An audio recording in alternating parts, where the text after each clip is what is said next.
Michelle McCool is the second confirmed entrant for the WWE Hall of Fame class of 2025.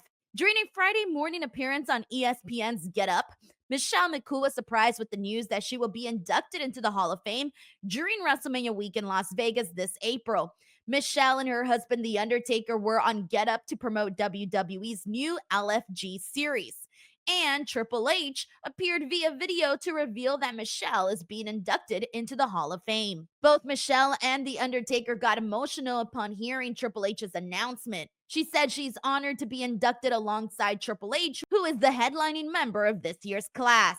Michelle McCool had 4 reigns as Women's and Divas Champion during her WWE career. She's mostly been retired since 2011, but has returned for a few in ring cameos, most recently appearing as a surprise entrant in the 2023 Women's Royal Rumble. While being interviewed on a recent episode of Insight with Chris Van Vliet, the 45-year-old Michelle McCool said she would obviously be honored to go into the Hall of Fame as herself, but she was hoping to be inducted as Lay Cool with her friend Layla. Michelle McCool and The Undertaker are now both WWE Hall of Famers, with Undertaker having been inducted in 2022.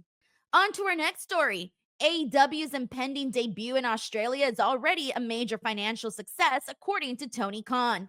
The AEW head spoke with a local podcaster ahead of this Saturday's Grand Slam Australia in Brisbane, saying that the show will be one of the biggest international events ever and one of the biggest gates in the history of AEW. He then added that outside of All In from London's Wembley Stadium, that this show will be the biggest international live gate of all time.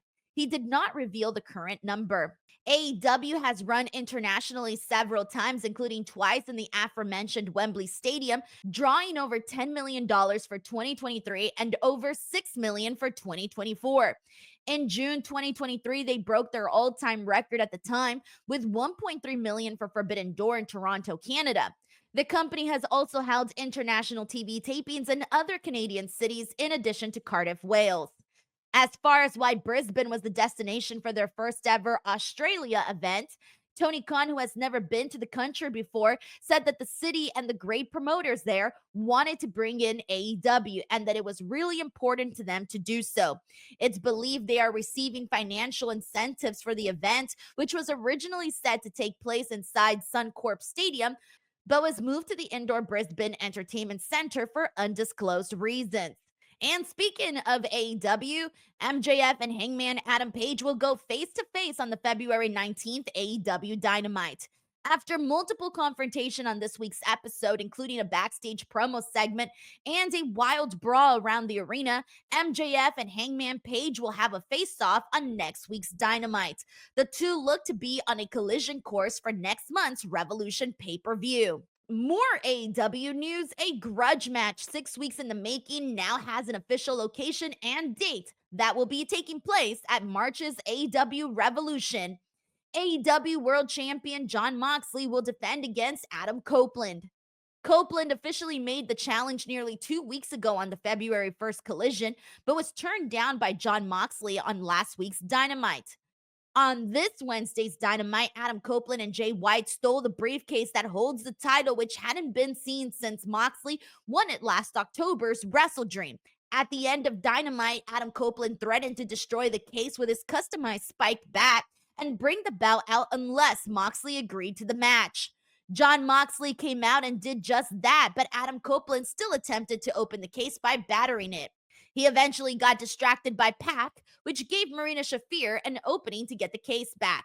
Jon Moxley will team with Claudio Castagnoli against Adam Copeland and Jay White at this Saturday's Grand Slam Australia. The champion will be looking for his 4th defense of the title, while Copeland is hoping for his first AEW title reign, since he was forced to relinquish the TNT Championship last May after fracturing his tibia.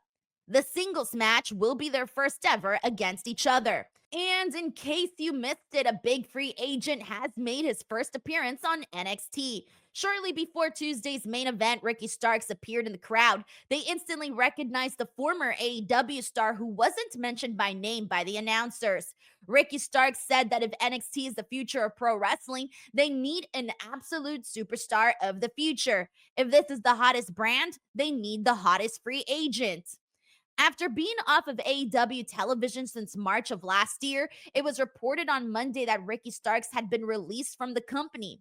It hasn't been made public why AEW stopped using Ricky or what led to his release. In one interview, Ricky Starks himself said he wasn't sure why he had been off of television, though he had his theories. Last fall, he began making independent dates, but was pulled from all GCW events following comments made by Effie regarding the Khan family. Despite that, Ricky Starks has continued to make independent dates for the likes of House of Glory and Defy, where he won the latter's top championship this past weekend. And on to some more NXT news. The women's title match at Vengeance Day is now a four-way following Tuesday's episode of WWE NXT. Cora Jade defeated Bayley on Tuesday's show, and after the contest was added to Saturday's Vengeance Day four-way for the NXT Women's Championship by General Manager Ava. Julia will now defend against Bayley, Roxanne Perez, and Jade. It was a distraction from Perez, dressed as Bayley's former NXT character, that allowed Jade to score the upset victory.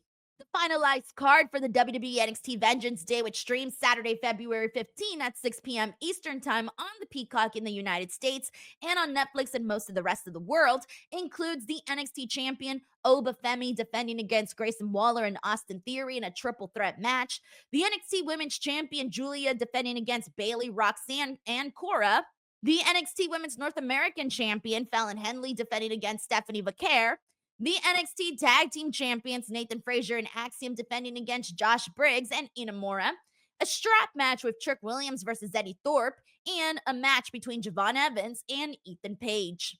Also, in case you missed it, Jey Uso has made his decision. The 2025 Royal Rumble winner, Jey Uso, will challenge Gunther for the World Heavyweight Championship at WrestleMania 41 on April 19th or 20th in Las Vegas.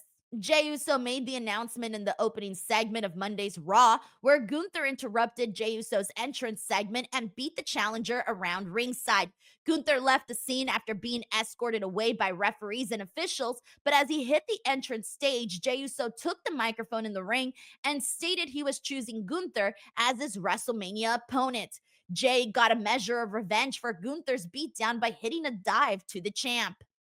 Gunther has held the World Heavyweight title since defeating Damian Priest for the gold at SummerSlam last August. Jey Uso won the 2025 Men's Royal Rumble match, granting him a shot at the champion of his choosing at WrestleMania 41. That's a wrap for this episode of The Latest. As always, thank you for watching, and don't forget to subscribe to F4W Online for plenty more.